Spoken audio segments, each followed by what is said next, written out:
ಇವತ್ತು ಸಿದ್ದರಾಮಯ್ಯನವ್ರದ್ದು ರಾಜೀನಾಮೆ ನಡೀತಾ ಇರುವಂಥದ್ದು ಏನು ಹೇಳ್ತಾರೆ ಸರ್? ಸಿದ್ದರಾಮಯ್ಯನವ್ರು ಇಲ್ಲ ಅಂದರೆ ಅಹಿಂದ ವರ್ಗ ಇಲ್ಲ, ಅಹಿಂದ ವರ್ಗ ಇಲ್ಲ ಅಂದರೆ ಸಿದ್ದರಾಮಯ್ಯನವ್ರು ಇಲ್ಲ ಮೇಡಮ್. ಬೇರೆ ರೀತಿಯಲ್ಲಿ ಅವ್ರನ್ನ ಅಧಿಕಾರದಲ್ಲಿ ಚ್ಯುತಿ ಮಾಡೋ ಅಂಥ ಎಲ್ಲ ಸಾಧ್ಯತೆಯೂ ಇರುತ್ತೆ ಅಂತ ಹೇಳಿ ಪ್ರತಿಯೊಂದು ಕ್ಷೇತ್ರದಲ್ಲೂ ಹೊಡೆದಾಡ್ಕೊಂಡು ಅಹಿಂದ ರಾಮಯ್ಯ ಪ್ರತಿಯೊಬ್ಬರ ಹಿಂದುಳಿದ ವರ್ಗಕ್ಕೂ ಒಳ್ಳೇದು ಮಾಡ್ಕೊ ಬಂದಿದ್ರು ಸಿದ್ದರಾಮಯ್ಯ ಅವರು. ಆದರೂ ಯಾರೇ ಬಂದರೂ ಈ ನಮ್ಮ ಸಿದ್ದರಾಮಯ್ಯ ಸಾಹೇಬರಷ್ಟು ಆಡಳಿತ ಮಾಡೋಕ್ಕೆ ಸಾಧ್ಯನೇ ಇಲ್ಲ. ಅವರು ಆಗಲಿಲ್ಲ ಎಸ್ ಸಿ ಲೀಡರ್ ಆಗಿ ಇವ್ರಿಗೂ ಅಹಿಂದ ವರ್ಗದ ನಾಯಕನೂ ಆಗಕ್ಕೆ ಬಿಡಲಿಲ್ಲ, ಇವರೇ ಅವಕಾಶ ಮಾಡ್ಕೊಬಿಟ್ರು. ಇದು ಕರ್ನಾಟಕದ ಒಂದು ದುರದೃಷ್ಟನೇ ಅಂತ ಹೇಳ್ಬೋದು. ಇವಾಗ ಮುಂದಿನ ದಿನಗಳಲ್ಲಿ ಅವ್ರ ನೇತೃತ್ವದಲ್ಲಿ ಈ ಎಲೆಕ್ಷನು ಪ್ರತಿಯೊಂದು ನಡ್ಕೊ ಹೋದರೆ ಇದು ಮುಂದಿನ ದಿನಗಳಲ್ಲಿ ಒಂದು ಒಳ್ಳೇದಾಗುತ್ತೆ. ಇಲ್ಲ ಅಂತಂದರೆ ಮುಂದಿನ ದಿನ ಹೊಡ್ತಾ ಬಿಡದೆ ಬೆಳೆಯುತ್ತೆ ಅನ್ನೋ ಇದು ಹೇಳ್ತೀವಿ ಸರ್. ಇವತ್ತು ಸಿದ್ದರಾಮಯ್ಯನವ್ರದ್ದು ರಾಜೀನಾಮೆ ನಡೀತಾ ಇರುವಂಥದ್ದು ಏನು ಹೇಳ್ತೀರಾ ಸರ್? ಇದು ಕರ್ನಾಟಕದ ಒಂದು ದುರದೃಷ್ಟನೇ ಅಂತ ಹೇಳ್ಬೋದು. ಕರ್ನಾಟಕದ ಏನು ಒಂದು ಬಡ ಜನತೆಗೆ ಆಶಾಕಿರಣವಾಗಿದ್ದರು ನಮ್ಮ ಸಿದ್ದರಾಮಯ್ಯ ಅವರು. ಬಡ ಜನತೆಗೆ ಹೆಚ್ಚಿನ ಒಂದು ಏನು ಅನುಕೂಲಕರ ವಾತಾವರಣ ಆಗಲಿ, ಅವ್ರಿಗೆ ಹೆಚ್ಚಿನ ಒಂದು ಬದುಕೋದಕ್ಕೆ ರೀತಿ ನೀತಿಗಳನ್ನು ರೂಪಿಸಿದಂತಹ ಒಂದು ಮಹಾನ್ ಮುಖ್ಯಮಂತ್ರಿ. ಅವ್ರನ್ನ ಗೌರವಪೂರ್ಣವಾಗಿ ಅವರ ಅವಧಿಪೂರ್ಣವಾಗಿ 2028ಕ್ಕೆ ಅವರು ವಿದಾಯ ಹೇಳಿಸ್ಬೋದಾಗಿತ್ತು. ಅವ್ರಿಗೆ ಮಧ್ಯಂತರದಲ್ಲಿ ಈ ರೀತಿ ಅವ್ರನ್ನ ಸ್ಥಾನ ಪಲ್ಲಟ ಮಾಡಿರೋದು ಕರ್ನಾಟಕ ರಾಜ್ಯಕ್ಕೆ ಒಂದು ಅಪಾರ ನಷ್ಟ. ಮುಂದಿನ ದಿನಗಳಲ್ಲಿ ಏನೋ ಒಂದು ಕಾಂಗ್ರೆಸ್ ಪಕ್ಷಕ್ಕೆ ಇದರಿಂದ ತುಂಬ ಹೆಚ್ಚಿನ ಕೆಡುಕಾಗುತ್ತೆ ಅಂತ ನಮ್ಮ ಭಾವನೆ ಅಂತ ಹೇಳ್ತೀವಿ ನಾವು. ಓಕೆ ಸರ್, ಈಗ ಮುಂದಿನ CM ಯಾರು ಆಗಬೇಕು ಅನ್ನೋದು ಒಂದಷ್ಟು ಜನಗಳು ಟಾಕ್ಸ್ ಬರ್ತಾ ಇದೆ. DK ಶಿವಕುಮಾರ್ ಅವರು ಆಗ್ತಾರ CM ಅನ್ನೋದು? ಆಗ್ಬೋದು, ಆದರೆ ಅದು ನಾವು BJPಗೆ ತುಂಬ ಅನುಕೂಲಕರವಾದಂಥ ಒಂದು ವಾತಾವರಣನ ನಿರ್ಮಾಣ ಮಾಡ್ತಾ ಇದ್ದೀವಿ. ಈಗಾಗಲೇ DK ಶಿವಕುಮಾರ್ ಅವ್ರ ಮೇಲೆ ಹಲವಾರು ಕೇಸ್ಗಳು ಮತ್ತು ಇಡಿ ಕೇಸು ಮತ್ತು ಇನ್ನೂ ಹಲವಾರು ಕೇಸ್ ಇರೋದ್ರಿಂದ ಏನು ಈಗ ನೀವು ಆಗಲೇ ನೋಡಿರ್ತೀರ, ನಮ್ಮ ದೇಶದಲ್ಲಿ ಹಲವಾರು ಯಾವುದು BJP ಥರ ಮುಖ್ಯಮಂತ್ರಿಗಳನ್ನ ಯಾವ ರೀತಿ ಅವರು ಟಾರ್ಗೆಟ್ ಮಾಡಿ ಬಂಧಿಸಿದ್ದಾರೆ ಅನ್ನೋದು ಎಲ್ಲ ಇಡೀ ದೇಶಕ್ಕೇನು ಪ್ರಪಂಚಕ್ಕೆ ಗೊತ್ತು. ಅದರಂತೆ ಅದೇ ರೀತಿ ಇವ್ರನ್ನೂ ಸಹ ಯಾವುದಾದ್ರೂ ಒಂದು ಪ್ರಕರಣದಲ್ಲಿ ಸಿಲುಕಿಸಿ ಕಾಂಗ್ರೆಸ್ನ ಅಧಿಕಾರದಲ್ಲಿರೋಂಥ ಮುಖ್ಯಮಂತ್ರಿನ ಬಂಧಿಸಿ ಕರ್ನಾಟಕ ಕಾಂಗ್ರೆಸ್ ಪಕ್ಷಕ್ಕೆ ಒಂದು ಕಪ್ಪು ಚುಕ್ಕೆ ತರೋದ್ರ ಮುಖಾಂತರ ಮುಂದಿನ ದಿನಗಳಲ್ಲಿ ಜನಕ್ಕೆ ತಪ್ಪು ಮಾಹಿತಿ ಕೊಟ್ಟು ಈ ಏನು 28ಕ್ಕೆ ಒಂದು ಅನುಕೂಲಕರವಾದ ವಾತಾವರಣವಿತ್ತು ಕಾಂಗ್ರೆಸ್ ಸರ್ಕಾರ ಮತ್ತೊಮ್ಮೆ ಬರೋದಕ್ಕೆ, ಅದನ್ನು ನಮ್ಮ ಕಾಂಗ್ರೆಸ್ ಹೈಕಮಾಂಡ್ನವರೇ ಕೈಯಾರೆ ಹಾಳು ಮಾಡಿದ್ದಾರೆ ಅಂತ ನಮ್ಮ ಜನತೆ ಅಭಿಪ್ರಾಯ ಅಂತ ತಿಳಿಸೋಕ್ಕೆ ಇಷ್ಟಪಡ್ತೀವಿ. ಒಂದು ವೇಳೆ DK ಶಿವಕುಮಾರ್ ಅವರು ಏನಾದರೂ CM ಆದರೆ ಈ ರಾಜ್ಯನೇ ಒಂದು ಗೂಂಡಾ ರಾಜ್ಯ ಅಂತ ಹೇಳ್ತಾರೆ, ಹೌದಾ? ಆ ಥರ ಏನೂ ಆಗಲ್ಲ. ಅದು ಏನು ಮುಂದಿನ ದಿನಗಳಲ್ಲಿ ಅದನ್ನ ಕಾದು ನೋಡಬೇಕಾಗತ್ತೆ.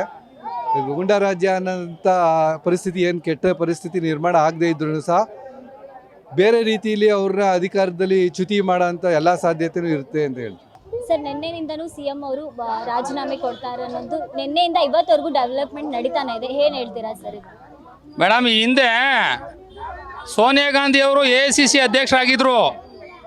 ಆವಾಗ ಈ ದೇಶದ ಆರ್ಥಿಕ ತಜ್ಞ ಮನಮೋಹನ್ ಸಿಂಗ್ನವ್ರಿಗೆ 10 ವರ್ಷ ಆಳ್ವಿಕೆ ಮಾಡೋದಕ್ಕೆ ಅಧಿಕಾರವನ್ನು ತ್ಯಾಗ ಮಾಡಿ 10 ವರ್ಷ ಮನಮೋಹನ್ ಸಿಂಗ್ ಅವ್ರಿಗೆ ಆಳ್ವಿಕೆ ಮಾಡೋಕ್ಕೆ ಬಿಟ್ಟರು ಸೋನಿಯಾ ಗಾಂಧಿ ಅವರು. ಇವಾಗ ನಮ್ಮ KPCC ಅಧ್ಯಕ್ಷರು ಕೂಡ ಈ ನಮ್ಮ ರಾಜ್ಯದ ಆರ್ಥಿಕ ತಜ್ಞ. ಈ ದೇಶದಲ್ಲಿ ಮನಮೋಹನ್ ಸಿಂಗ್ ಬಿಟ್ಟರೆ ಸಿದ್ದರಾಮಯ್ಯನವರೇ ನಂಬರ್ 1 ಆರ್ಥಿಕ ತಜ್ಞ. ಅವ್ರಿಗೆ ಅವಕಾಶ ಕೊಟ್ಟು 2 ವರ್ಷಗಳ ಕಾಲ ಪದತ್ಯಾಗ ಅವರು ಮಾಡಿ ಇವ್ರಿಗೆ ಅಧಿಕಾರ ಬಿಟ್ಟು ಕೊಟ್ಟಿದ್ರೆ ತುಂಬ ಸಂತೋಷ ಆಗ್ತಿತ್ತು ಮೇಡಮ್. ನಾನು ವರ್ಣ ಕ್ಷೇತ್ರ ಹೊಸಕೋಟೆ SC ಲೀಡ್ರು ಅಶೋಕ್ ಅಂತ ಮೇಡಮ್. CM ಸಿದ್ದರಾಮಯ್ಯನವರು ರಾಜೀನಾಮೆ ಕೊಡಬೇಕಾ? ಈಗಾಗಲೇ ಕೊಟ್ಬಿಟ್ಟಿದ್ದಾರೆ ಮೇಡಮ್, ಕೊಡಿಸ್ಬಿಟ್ಟಿದ್ದಾರೆ. ಈ ಮಲ್ಲಿಕಾರ್ಜುನ ಖರ್ಗೆ ಅವರು ಆಗಲಿಲ್ಲ SC ಲೀಡರ್ ಆಗಿ ಇವ್ರಿಗೂ ಅಹಿಂದ ವರ್ಗದ ನಾಯಕನೂ ಆಗಕ್ಕೆ ಬಿಡಲಿಲ್ಲ, ಇವರೇ ಅವಕಾಶ ಮಾಡ್ಕೊಬಿಟ್ರು. CM ಬದಲಾವಣೆ ವಿಚಾರದಲ್ಲಿ ಮುಂದಿನ ಕಾಂಗ್ರೆಸ್ಗೆ ಹೊಡೆತ ಬೀಳುತ್ತಾ ಅನ್ನೋದು, CM ಸಿದ್ದರಾಮಯ್ಯ ಅವರು ಇಲ್ಲ ಅಂದರೆ ಕಾಂಗ್ರೆಸ್ ಪಕ್ಷದಲ್ಲಿ? ಸಿದ್ದರಾಮಯ್ಯನವ್ರು ಇಲ್ಲ ಅಂದರೆ ಅಹಿಂದ ವರ್ಗ ಇಲ್ಲ, ಅಹಿಂದ ವರ್ಗ ಇಲ್ಲ ಅಂದರೆ ಸಿದ್ದರಾಮಯ್ಯನವ್ರು ಇಲ್ಲ ಮೇಡಮ್. ಈಗ DK ಅವರು CM ಆಗಬೇಕು ಅಂತ ಇದ್ದಾರೆ, ಏನು ಹೇಳ್ತೀರಾ ಇದಕ್ಕೆ? ಆಲ್ರೆಡಿ ಎಲ್ಲ ಫಿಕ್ಸ್ ಆಗ್ಬಿಟ್ಟಿದೆ ಮೇಡಮ್, ನಾವು ಇನ್ನೇನು ಹೇಳೋಕ್ಕಾಗತ್ತೆ? ಅದು ಯಾಕೆ CM ಆಗಬಾರ್ದು DK ಅವರು? ಮಾತಾಡ್ತಾರೆ ಮೇಡಮ್.